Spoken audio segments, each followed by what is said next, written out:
तो ये वाला जो सेकंड टॉपिक है ना, ये है आपका project monitoring and controlling. Monitoring and controlling की डेफिनेशन इसने इन्होंने तो दी हुई है। जो लफ्ज़ी डेफिनेशन है वो मैं आपको बता देता हूँ। तो ये है कि ये वो वाला स्टेज है जो एग्जीक्यूशन के बाद आता है। जो भी आपने सब कुछ प्लान किया है उसको आपने एग्जीक्यूट कर दिया है। अब एग्जीक्यूशन के बल्कि बीच नहीं आता, जब एग्जीक्यूट हो रही होती है ना चीज़ें, तो उनको साथ साथ आप मॉनिटर कर रहे होते हैं कि जो जो चीज़ें आपने एज पर प्लान रखी थी वो उसी तरह एग्जीक्यूट हो रही है या नहीं हो रही, या कोई डेविएट तो नहीं हो रही है अपने प्लान से। आपने ये मॉनिटर करना है कि वो ऑब्जेक्टिव्स अचीव हो रहे हैं कि नहीं हो रहे, वो डिलीवरेबल्स जो भी आपने रखे थे वो अचीव हो रहे हैं कि नहीं हो रहे। अगर कहीं डेविएशन हो रही है तो फिर आपने उनको कंट्रोल कैसे करना है। मतलब के रिस्क आ जाते हैं इसके बीच में, आपने रिस्क कैसे कंट्रोल करना है वो आ जाते हैं। जो भी मतलब आपकी एग्जीक्यूशन को इफेक्ट कर रही है ना चीजें, प्रोक्योरमेंट्स को कैसे कंट्रोल करेंगे आप, स्केड्यूल को कैसे करेंगे, कॉस्ट को कैसे करेंगे, क्वालिटी को कैसे करेंगे, ये सारी चीजें, यही सारी चीजें आगे इन्होंने डिस्कस की हुई है। अब इसका वही है सारा कि क्या है प्रोसेसेस, कौन कौन से हैं इसमें, इनपुट्स क्या है, टेबल्स एंड टेक्निक्स क्या इसमें यूज होती हैं, और आउटपुट्स क्या है। डेफिनेशन तो मैंने आपको बता दी है। आ, ये ट्रैकिंग होती है आपकी प्रोजेक्ट परफॉर्मेंस की, जो भी आप कर रहे हैं रियल टाइम। इसके बेनिफिट्स क्या होते हैं, ये आपको करंट स्टेटस बता देते हैं आपके प्रोजेक्ट का, कि आप ये भी आपको पता चल जाता है कि क्या क्या आपने स्टेप्स ले लिए और क्या क्या लेने हैं आगे प्रोजेक्ट में। इसमें आपको बजट का भी पता होता है कि बजट कितना आपने एलोकेट किया था, रह गया। सिमिलरली स्केड्यूल होता है इसी के अंदर, क्या था प्रोजेक्ट का, कितना प्रोजेक्ट हो गया और कितना रह गया। और इन दो में तीनों दोनों चीजों में, बजट स्केड्यूल में जो जो चेंज आएगा ना, उसके रिजल्टेंटली आपका स्कोप भी चेंज होगा। तो जो स्कोप जो चेंज होगा ना, वो आपने स्कोप फोरकास्ट आप करना पड़ेगा आपको, कि क्या क्या चेंजेस आ रही हैं इन दोनों के चेंज होने के रिजल्ट में, आपके स्कोप में क्या चेंज आ रही है। प्रोसेसेस जो होते हैं मॉनिटरिंग एंड कंट्रोलिंग के अंदर,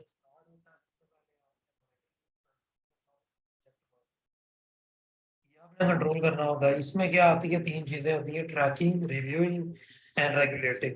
आप ट्रैक कर रहे हैं जो आप काम कर रहे हैं, जो चेंजेस आपने किए हैं उनको रिव्यू किया, और जो चेंजेस करने के बाद जो अगर कुछ कमी पेशी रह गई है उनको भी करने के बाद आपने उनको रेगुलेट करना है, मतलब इम्प्लीमेंट करना अपने प्रोजेक्ट के ऊपर थ्रू आउट द प्रोजेक्ट। और फिर आपने परफॉर्मेंस देखनी है कि अपने मैनेजमेंट प्लान के according कि आपकी परफॉर्मेंस क्या है। उसके बाद आपने करना है परफॉर्म इंटीग्रेटेड चेंज कंट्रोल। इसमें आपने देखनी है जो भी चेंज रिक्वेस्ट आपने इनिशिएट की हैं उनको रिव्यू करना है। उसके लिए एक अथॉरिटी होगी, रिव्यूइंग अथॉरिटी।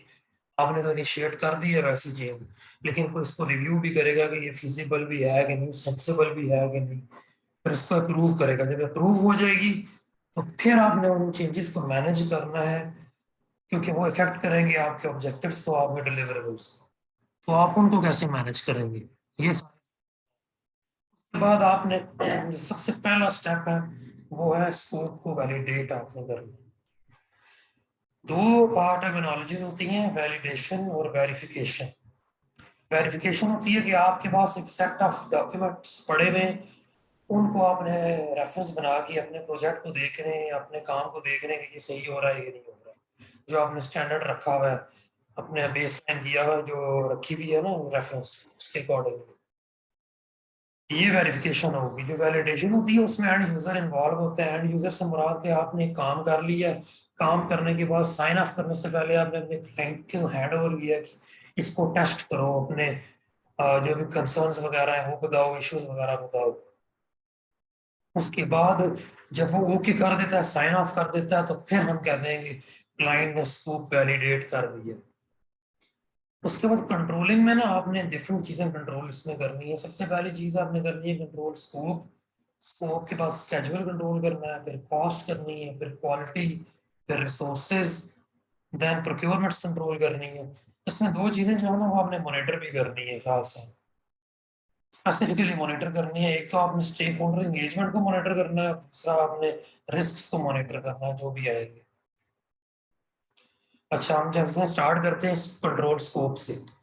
इसमें आपने मॉनिटरिंग करनी है अपने स्कोप की, कि जो भी काम आपने बताया था कि हमने ये काम बना रहे हैं, उसमें ये काम है, तो आप ये देखेंगे कि वो काम हो रहा है कि नहीं हो रहा। वो लिस्ट आपने स्केड्यूल कंट्रोल करना है कि इन केस आपने मॉनिटरिंग की है और स्केड्यूल में कोई चीज चेंज आ गया, कोई अपडेट आई है स्केड्यूल में किसी वजह से, उसको आपने कैसे कंट्रोल करना है कि आपका स्केड्यूल बेसलाइन जो है ना वो ज्यादा डिस्टर्ब ना हो। जाहिर सी बात है, एक आप चीज चेंज करेंगे स्केड्यूल में तो जाहिर है पूरा स्केड्यूल चेंज होगा, लेकिन वो रिगरस चेंज नहीं होनी चाहिए, बहुत बड़ी चेंज नहीं होनी चाहिए, आपकी बेसलाइन जो है ना वो रिगरसली इफेक्ट नहीं होनी चाहिए। देन आपने कंट्रोल करनी है कॉस्ट। इसमें आपकी आ जाएगा जो भी आपने कॉस्ट इनिशियली रखी थी कि है कितनी रहती है, और अगर इसी हिसाब से लगती रही तो आप अर्न वैल्यू एनालिसिस है ना वो इसमें कवर होते हैं कि आपने इतनी कॉस्ट एलोकेट की थी, इतनी लग चुकी है, इतनी प्लान की थी, इतनी रहती है, और इतनी जो है ना अगर इसी स्पीड से चलते रहे तो इतनी हमें कॉस्ट लगेगी। देन क्वालिटी कंट्रोल, कंट्रोल को क्वालिटी को कंट्रोल करना है। क्वालिटी का हमेशा ताल्लुक आगे प्रोसेसेस से होता है, आगे प्रोजेक्ट में जो डिफरेंट प्रोसेसेस चल रहे हैं ना उनसे होता है, क्योंकि उनकी आउटपुट जो भी रिजल्ट्स हैं ना उनके, उनको आपने रिकॉर्ड करेंगे, और फिर आप देखेंगे कि ये कितने हद तक जो है ना ये एक्यूरेट है आपकी। आप देखेंगे कि ये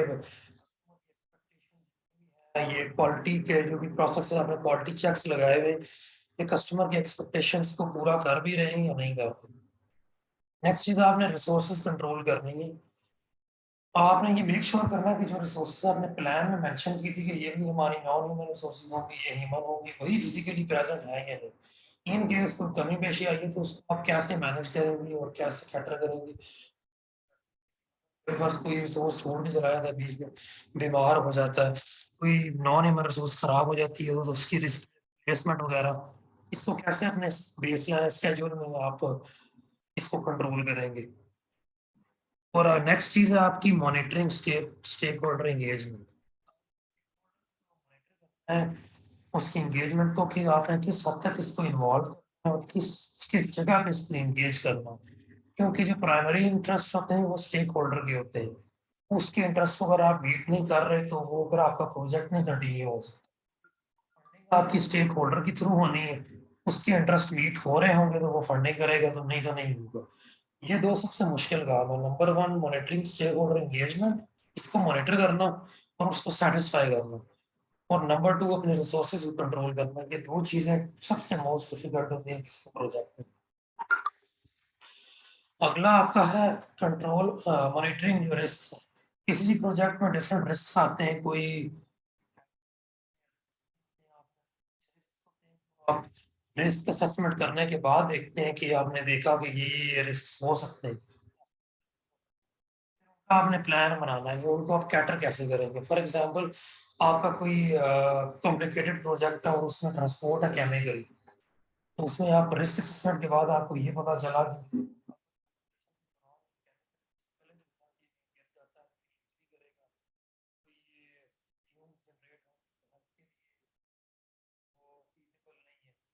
नहीं है उसके लिए, तो उनको आप कैसे कंट्रोल करेंगे, इसमें ये चीजें आएंगी मॉनिटरिंग के बाद।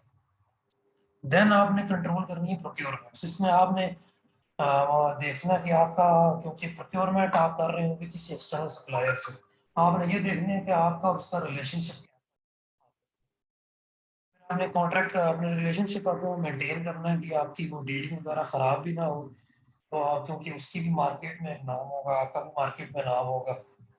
सेकेंडली आपने कॉन्ट्रैक्ट्स देखने हैं कि जो भी रिक्वायरमेंट्स हैं उनके एंड पे, जो आपके एंड पे जो उनके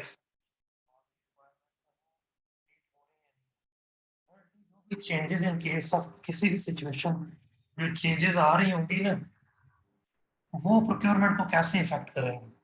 चेंज मैनेजमेंट का प्रोसीजर होता है हर ऑर्गेनाइजेशन में कि जब भी किसी सिचुएशन की बाद कोई चेंजेस आ रही हैं ऑर्गेनाइजेशन में एनवायरनमेंट की वजह से या किसी भी सिचुएशन की वजह से, तो इफेक्ट प्रोक्योरमेंट ही होती है, क्योंकि ये आपने एक्सटर्नल सप्लायर से लेनी होती है। तो ये चीजें आपने नोट करनी है। उसके बाद हम आएंगे मॉनिटरिंग एंड कंट्रोलिंग के अंदर जो इनपुट्स, आउटपुट्स और टूल्स एंड टेक्निक्स। इसमें 6 तरह की इनपुट्स होती हैं। मॉनिटरिंग एंड कंट्रोलिंग प्रोसेसेस में। सबसे पहले project management plan, project documents, उसके बाद work performance information, agreements, enterprise environmental factors और ओपीएस। ये 6 चीजें। प्रोजेक्ट मैनेजमेंट प्लान में सिंपली ये चीज है कि आपने करना क्या है, प्लान क्या है, आपका स्कोप क्या, क्या कुछ हो चुका है और क्या आपके पास करने वाला रह गया, ये प्लान है।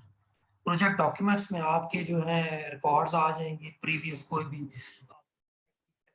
डिटेल्स आ जाएंगी, आपके स्टैंडर्ड्स आ जाएंगे जो आप फॉलो कर रहे हैं उनको, ये सारी चीजें। वर्क परफॉर्मेंस इंफॉर्मेशन में जो है ना, आपका जो भी डाटा कलेक्टेड, जो भी आप डाटा कलेक्ट कर रहे हैं ना ड्यूरिंग दी प्रोजेक्ट, उनको एनालाइज कैसे करेंगे और वो आपके डिसीजंस पे इफेक्ट, ये सारी चीजें आएंगी।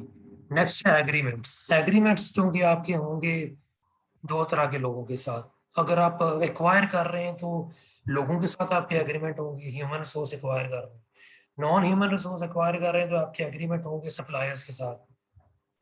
तो उसमें आपने ये चीजें देखनी है कि आपकी टर्म्स एंड कंडीशंस क्या है जो आपके इंटरेस्ट को भी मैच कर रही हो, आपकी ऑर्गेनाइजेशन भी के इंटरेस्ट को भी और आपके स्टेक होल्डर्स को भी।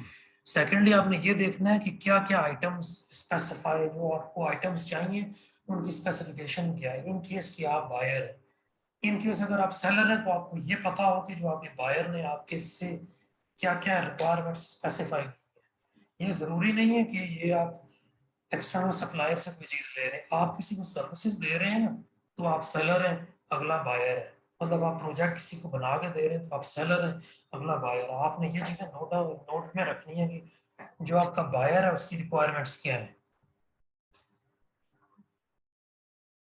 उसके बाद है इंटरप्राइज एनवायरमेंटल फैक्टर्स। ये वो कंडीशंस होती हैं जैसे पहले डिफाइन किया था कि वो पॉलिसीज या प्रोसीजर्स जो आपको विद इन द ऑर्गेनाइजेशन या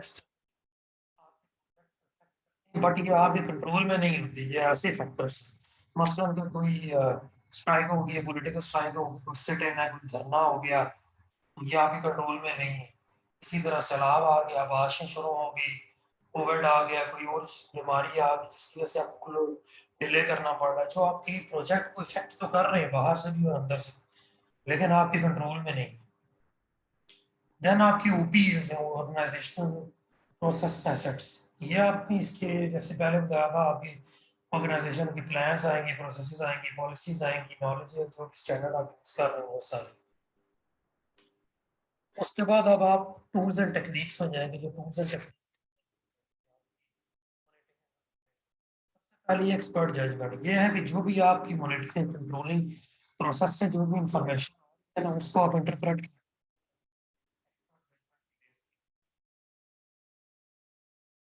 कि जो मॉनिटरिंग कंट्रोलिंग प्रोसेस से इंफॉर्मेशन आ रही है ना, आप सिनेरियो देखेंगे कि वो सेम हो कि वो इंफॉर्मेशन करंट सिनेरियो उसमें कैसे बैठी। सेकंड है डाटा एनालिसिस। दो तरह के डाटा होते हैं, पास्ट और प्रेजेंट, जिनकी बेस पे आप फ्यूचर फोरकास्ट करते हैं। अगर ये आप, और ये कभी भी आपको गलत गाइड नहीं करेंगे, पास्ट और प्रेजेंट का डाटा जो है ना, अगर आप इनको फॉलो नहीं करेंगे तो आप फोरकास्टिंग हमेशा गलत होगी आपकी। नेक्स्ट है decision making. Decision making technique है, आपने मीटिंग बुलाई, एक कॉन्फ्रेंस तैयार की आपकी, इन्वॉल्व है प्रोजेक्ट में, उन सारों को बुलाया, राउंड टेबल कॉन्फ्रेंस की। उसके बाद आपने फर्ज रखिए कोई इशू आ गया है, अगर आप उसको चेयर कर रहे हैं, आपने सारे इंडिविजुअल्स को बुलाया, स्टेक होल्डर्स को बुलाया, टीम मेंबर्स को बुलाया,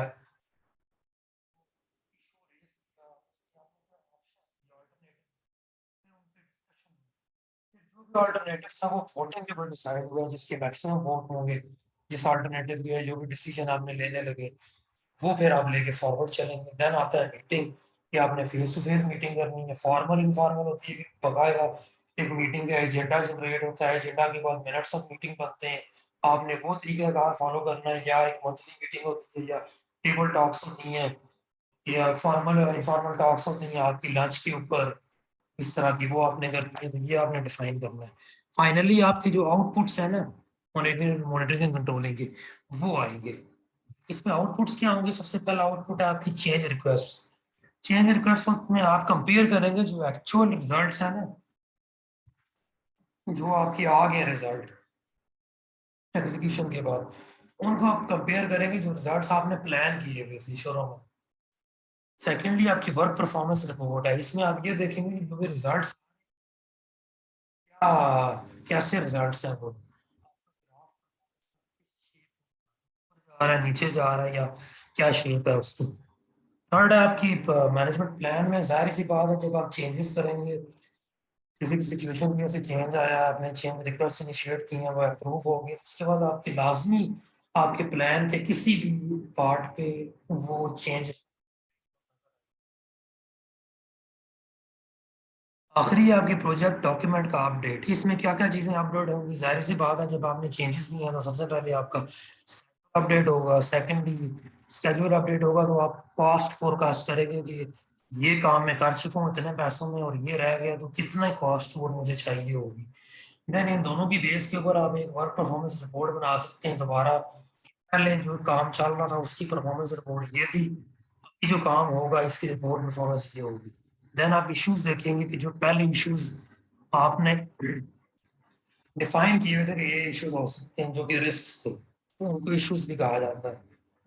तो आइदर वो वाले इश्यूज अभी भी एग्जिस्ट कर रहे हैं या वो चेंज हो गए, कोई नए इश्यूज तो नहीं आ गए। ये आपका कंप्लीट हो गया है मॉनिटरिंग एंड कंट्रोलिंग, ये छोटा सा ही था, इसके बाद इससे भी छोटे छोटे हैं।